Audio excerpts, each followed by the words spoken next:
అందరికీ జై శ్రీరామ్.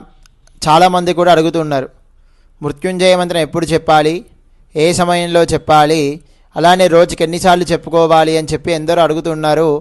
అసలు ఈ మృత్యుంజయ మంత్రానికి ఉన్న కథ ఏంటో మనం తెలుసుకుందాం. ప్రతి ఒక్కరికి కూడా ఈ మృత్యుంజయ మంత్రం తెలుసు. చిన్న వయసు దగ్గర నుంచి పెద్ద వయసు వరకు ప్రతి ఒక్కరికి కూడా ఈ మంత్రం తెలుసు. త్రయంబకం యజామహే సుగంధిం పుష్టివర్ధనం ఉర్వారుకమివ బంధనాన్ మృత్యోర్ముక్షీయమామృతాత్. మరి ఈ మంత్రం ఎక్కడి నుంచి వచ్చింది? పూర్వము ఒక మహర్షి ఉండేవారు. ఆ మహర్షి పేరు ఏంటి అంటే మృకండు మహర్షి.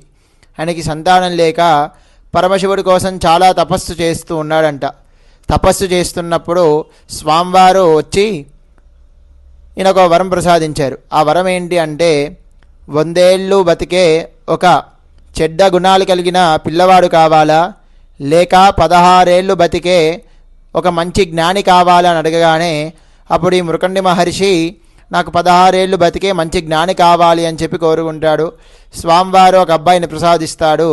ఆ అబ్బాయికి మార్కండేయుడు అని చెప్పి పేరు పెడతారు.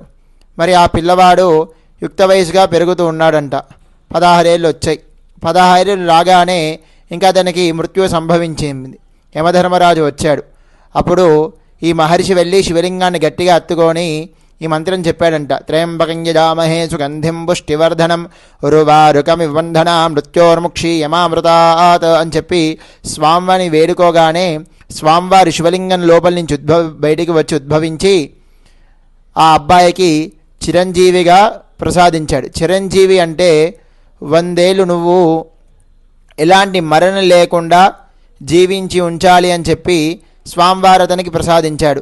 అందుకే మీరు చూసినట్టయితే ఎక్కడైనా కానీ పూజలు చేసినా కానీ చిన్నపిల్లలకు నామకరణం చేసినా శాంతులు చేసినా ఈ పండితులందరూ కూడా మార్కండేయ దేవత అనుగ్రహ ప్రసాద సిద్ధిరస్తు అని చెప్తూ ఉంటారు. అంటే మార్కండేయ అనుగ్రహ ప్రసాద సిద్ధిరస్తు ఎందుకంటారు అంటే మార్కండేయుడు లాగానే మీరు కూడా ఎలాంటి మృత్యుభయం లేకుండా అనారోగ్యం లేకుండా ఉండాలి అని చెప్పి అందరూ కూడా మనల్ని దీవిస్తూ ఉంటూ ఉంటారు.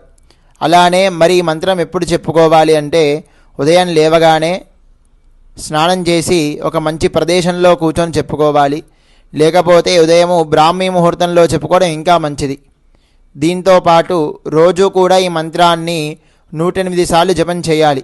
రుద్రాక్షమాలు తీసుకొని దాని సంఖ్యగా 108 సార్లు జపం చేయాలి.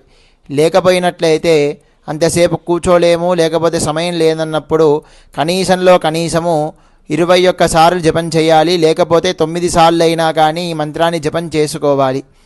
దాంతోపాటు ఈ మంత్రం జపం చేయడం వల్ల ఎలాంటి లాభాలు కలుగుతాయి అంటే ఎలాంటి మృత్యువు అనారోగ్యం లేకుండా చూసుకుంటారు స్వామివారు. అలానే ఏకాగ్రత ప్రశాంతత అంతా కూడా కలిగి మనం అనుకున్న పనులన్నీ కూడా అవుతాయి అని చెప్పి ఈ మంత్రానికి అర్థము. జై శ్రీరామ్.